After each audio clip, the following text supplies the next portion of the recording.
Muy buenos días y bienvenidos a Ampliación de Noticias. Son ya las 8:08 de la mañana. Hoy es martes 7 de abril y vamos a tener, como habíamos anticipado, al final de la rotativa del aire, vamos a conversar en unos instantes con la candidata a la presidencia de la República por el partido Primero la Gente, Marisol Perestello.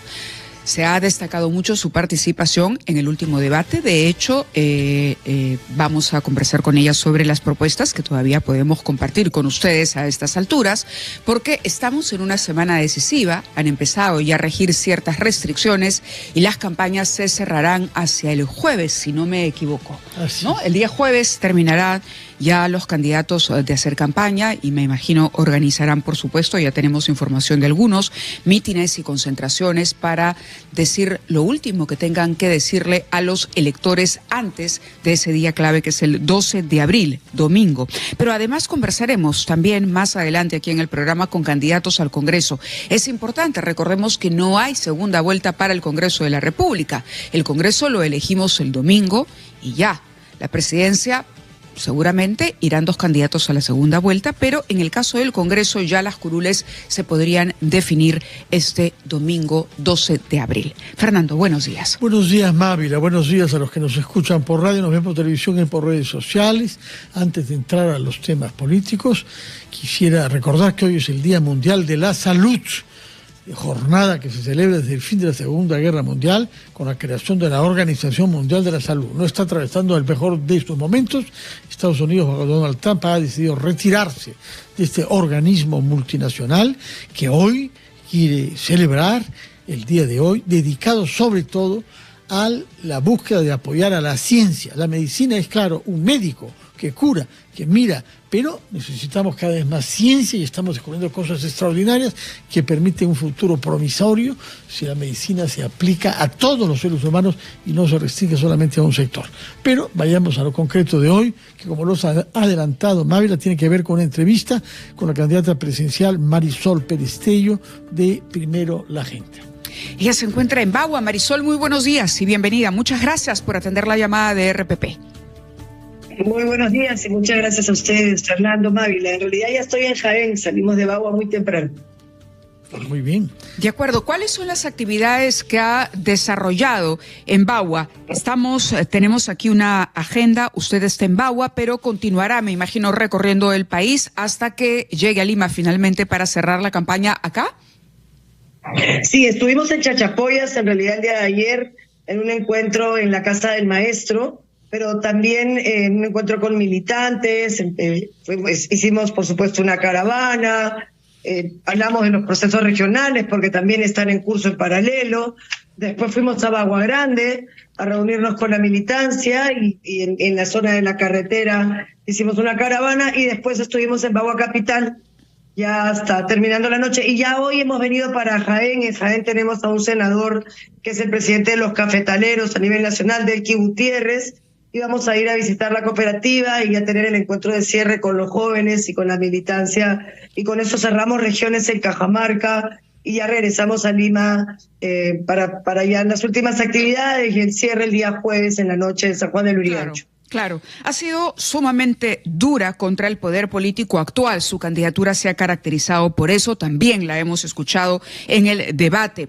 Y por otro lado, también se ha referido a la importancia que hay que darle y a la atención que necesita el sur del país. ¿Diría usted que estos son como dos pilares del mensaje del partido Primero la Gente?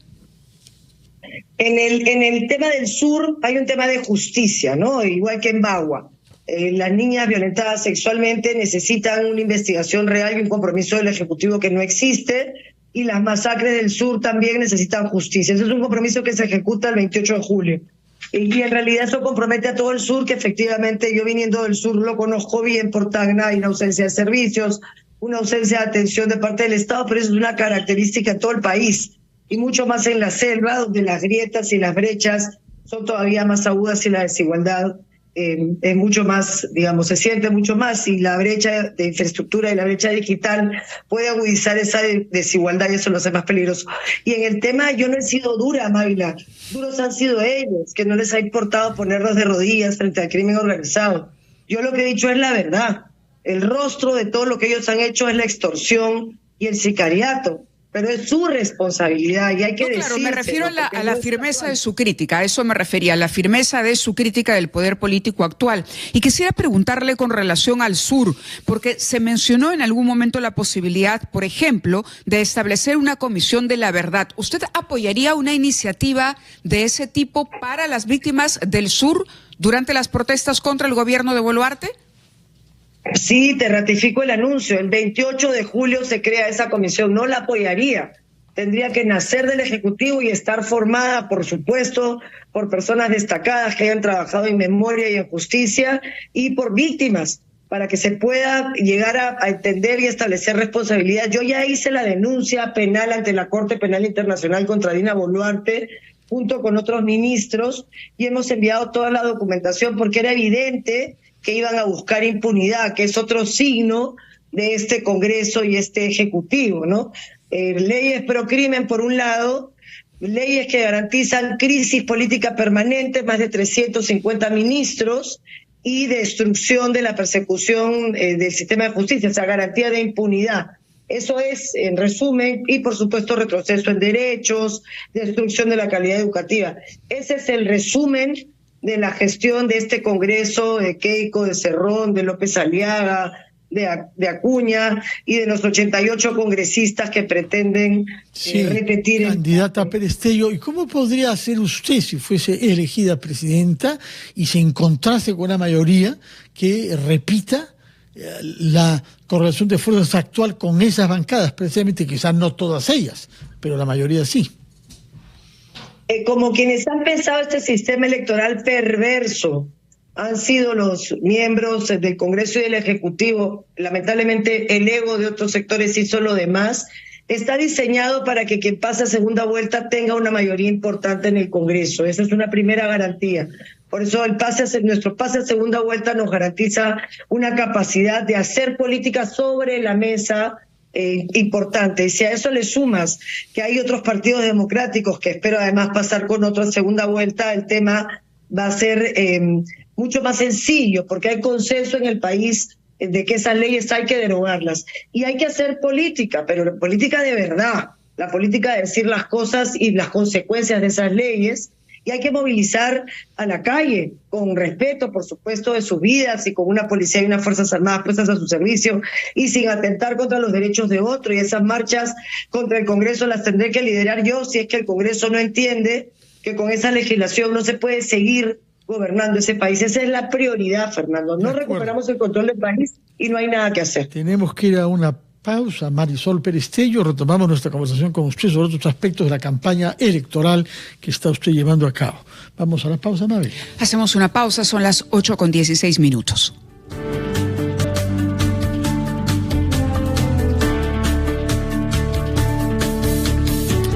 Son ya las 8:22 de la mañana. Conversamos con la candidata a la presidencia de la República, la doctora Marisol Perestello.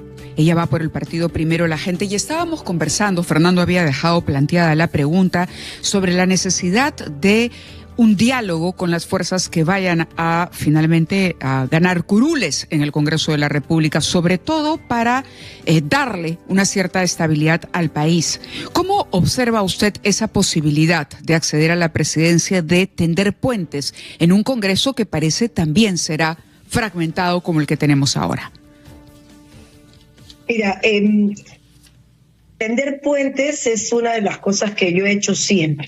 Tender puentes incluso con la renuncia, ¿no? El Congreso y el Ejecutivo diseñaron un sistema perverso y el ego hizo todo lo demás, porque en realidad mucho del sector que hoy está compitiendo y que tiene matices, por supuesto, diferencias, podría haber trabajado juntos. Entonces yo lo que creo es que vamos a poder hacer una agenda parlamentaria común, vamos a poder hacer una segunda vuelta que no supone repartos de ministerios ni mucho menos, supone poner primero las necesidades del país, alinear cuál es la ruta, hacia dónde vamos a ir como país y hacer una agenda parlamentaria, porque la oposición tiene que cumplir el rol de fiscalizar, pero eso no se supone ni boicotear ni impedir trabajo. Entonces yo no tengo ninguna duda que con todos los partidos demócratas, con los que probablemente se hubiese podido hacer una alianza previa. Lamentablemente no se pudo, yo puse todo de mi parte, incluso hasta la renuncia en su momento,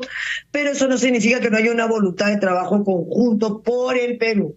Difícilmente voy a poder pactar bajo la mesa, que como ellos saben, así que veo poco probable que yo pueda llegar a acuerdos institucionales con partidos como Renovación o como Fuerza Popular, pero eso no significa que no pueda llegar a alguno bueno con el que se pueda hablar y decirle, bueno, estás en un partido que ha hecho esto, y si tú quieres te puedes desmarcar de ese partido y por lo menos derogar las leyes pro crimen, que son la primera puerta que hay que cerrar. Y eso a mí me da la esperanza y la expectativa de poder pensar en juntos salir de esta situación. De acuerdo, ¿no? Que Marisol Perestello. Sin embargo, hay una dificultad que está ligada con una noticia que da El Comercio de hoy. En la primera plana son cifras del INEI. Solo 13% de la población peruana confía en la Policía Nacional. Ha habido una reducción de la confianza de los ciudadanos en esta institución fundamental de nuestra República y en particular de la lucha contra la criminalidad. Ya hemos visto lo que es el ensañamiento que ha habido contra el expresidente Sagasti por haber querido tomar decisiones drásticas en ese sentido. ¿Qué haría usted ante esta realidad? ¿Cómo hacer que la policía peruana adquiera una nueva confianza en sí misma y pueda despertar confianza entre los peruanos? Bueno, muchas gracias por la pregunta. Yo soy nieta de policía, de suboficial, y he sido profesora en la escuela de oficiales. Yo creo que se empieza a destruir la policía cuando se rompen las especialidades. Ya volver a eso no es la respuesta, pero sí hay que crear una unidad de élite. Yo lo planteé cuando era congresista, trabajé de hecho con los que quedaban de la Policía de Investigaciones del Perú. Hay que trabajar una unidad de élite que tenga garantía de posibilidad de hacer carrera, igual que la inteligencia policial y militar. Tiene que haber proyección, capacidad de hacer carrera y tecnología, porque hay que trabajar en prevención y hay que revisar nuevamente el proceso de formación de la policía. Tú no le puedes dar un arma a una persona con el tiempo con el que se le está dando ahora y sin probar que en realidad tiene la voluntad de poner esa fuerza del poder público al servicio del país. Pero hay policías buenos. Lamentablemente también hay delincuentes y la cárcel tiene pabellones de policías delincuentes, pero no es el uniforme el que hay que dejar que se mancha. Hay que separar al delincuente de la institución, hay que recuperar la formación en las escuelas de la policía y para sus oficiales de calidad, que requiere un poco más de tiempo. Hay que trabajar una unidad de élite con la policía buena, que pase por polígrafo, por oculomotor, que se revise su legajo, que se revise su conducta si ha trabajado en una comisaría. Hasta el ascenso hasta coronel a mí no me genera dudas, porque es más meritocrático. De ahí para arriba hay que hacer una revisión y al que le corresponde, bien. Y al que no le correspondió y ascendió por las razones incorrectas, bueno, se revisará cuál es el trabajo que ha hecho una vez que asumió esa responsabilidad. Pero eso es mediano plazo. Corto plazo, deroga leyes. Derogamos leyes el 28 de julio y empujamos políticamente para que eso se implemente. Corto plazo, implementamos unidades de flagrancia en los penales en las capitales de región para que no entren y salgan. Corto plazo, la unidad de élite de la policía para sacar, que eso sí hay, posibilidad para eso sí hay, más tecnología, para sacar a todo lo que quede una vez que las cabezas se vayan. Y ya finalmente empezar la gran reforma de la policía, implementar actualizado el plan Mariano Santos y iniciar escuelas de formación que nos den la seguridad que la policía es quien es. Y la policía se la respeta, pero también hay que hacer que ellos respeten el uniforme. Yo no creo que los policías entren a una difícil función como esta y estén dispuestos a morir para terminar cobrando coimas en un semáforo. Yo creo que también el sistema es perverso y hay que corregir. De acuerdo. De acuerdo. Yo tenía una pregunta que me gustaría a propósito justamente de una pregunta similar que hacíamos el día de ayer. El populismo en el Congreso, y es evidente si uno observa las leyes que se han dado, sobre todo en el último tramo del trabajo parlamentario, ha reemplazado por completo o ha dejado de lado la discusión técnica y sensata, sobre todo el manejo de las cuentas públicas. ¿Qué decisión impopular cree usted que el próximo presidente debe tomar? Una decisión que puede ser impopular, que no le va a traer aplauso inmediato, pero que es importante tomar para el desarrollo y la prosperidad del país. De inmediato, Mávila, eliminar el gasto público de parte del Congreso, porque es una barbaridad. Primero, crea expectativas en la población y no hay manera de mantener equilibrio fiscal. Y con eso no hay manera de administrar, como va a tener que administrarse con responsabilidad, contra la corrupción y con austeridad, pero cumpliendo promesas, porque el Estado tiene que recuperar la credibilidad y para eso tiene que honrar sus compromisos. Eso es lo primero, Mávila, si no, no se puede administrar y gestionar un país como el nuestro. Eso supone además, ir al Tribunal Constitucional, por ejemplo. Primero hay que agarrar a ese Tribunal Constitucional y acusarlo constitucionalmente por prevaricato. Porque lo que han hecho es haber pagado los votos que los sentaron ahí, son sus votos los que hablan, no todos, hay excepciones por supuesto, pero los votos de ese Congreso han generado el gasto público, han generado impunidad, han permitido la liberación de gente que es responsable penalmente por asesinato. Entonces, eso y el defensor del pueblo, ¿no? Que es el que le ha abierto la puerta al Tribunal Constitucional, y eso hay que corregirlo. ¿Por qué no se les acusa constitucionalmente ahora? Porque van a hacer lo mismo que hicieron con Dina Boluarte, blindar. Y eso no se puede hacer. Pero también hay dos cosas más, Mávila, que hay que decir, ¿no? Y tú me dices, ¿qué es lo más impopular que vas a decir cuando seas presidenta? No, lo voy a decir ahora, candidata. Dejen de mentir. No se puede indultar a Castillo. Yo no lo indultaría por un tema de justicia, ni a Castillo, ni a Fujimori, ni a nadie, porque el indulto supone misericordia, pero esta termina donde empieza la justicia. Hay que garantizar procesos justos y que no se politice, eso sí.